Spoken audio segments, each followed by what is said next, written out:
Bien, amiguitos, sean bienvenidos. Vamos a empezar con otro nuevo video. Vamos a ver estas tres palabras.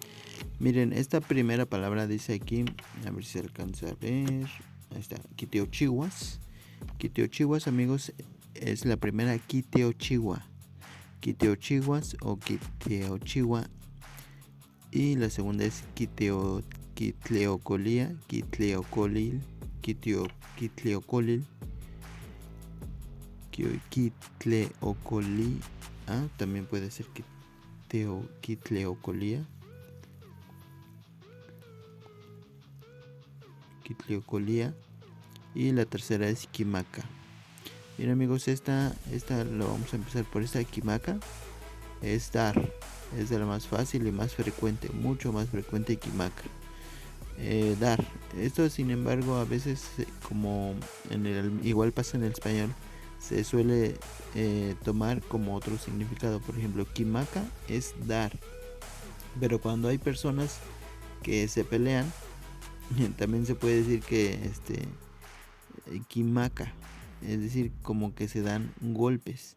Así es que no te sorprendas si en un día, como que cuando tú quieres utilizar este verbo quimaca, la gente nativa sobre todo piensa que se pelean o se dan golpes, porque se relaciona, así lo dicen ellos. Bien, entonces esa es la primera, quimaca. La que está aquí en medio es quitleocolía. Eso significa regalar. Regalar exclusivamente significa regalar, amigos, algo que se va a dar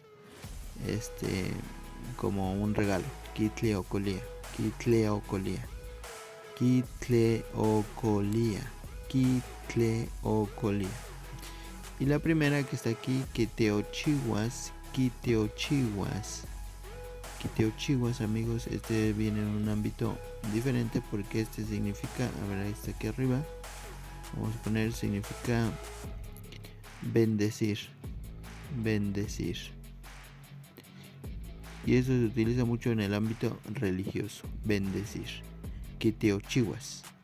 Quitleocolis, quitleocolis o quitleocolía, regalar. Y quimaca es dar. Como puedes ver tú, los tres hablan de dar algo.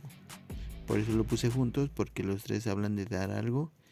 Y son tres palabras que se relacionan entre sí, ¿verdad? Pero significan diferentes cosas. Repasemos: quiteochihuas, quiteochihuas, quitleocolía y quimaca, quimaca. Entonces tenemos que pronunciarlas exactamente letra por letra, palabrita por palabrita, no saltarnos rápido. La rapidez al leerlo, amigos, no viene de nacimiento, amigos. Si ustedes ven que yo lo leo más rápido que ustedes, a lo mejor que ustedes están aprendiendo, no es porque tenga algún don o que sea yo muy hábil. No, amigos. Eso es años de leerlo, leerlo, leerlo, leerlo. Y si tú nunca las palabras, no te espantes ni pienses que estás mal. Simplemente que así empezamos. Quiteochihuas, quitleocolía, quimaca. Así que, amigos, esto es todo por hoy. Nos vemos en un próximo video. Adiós.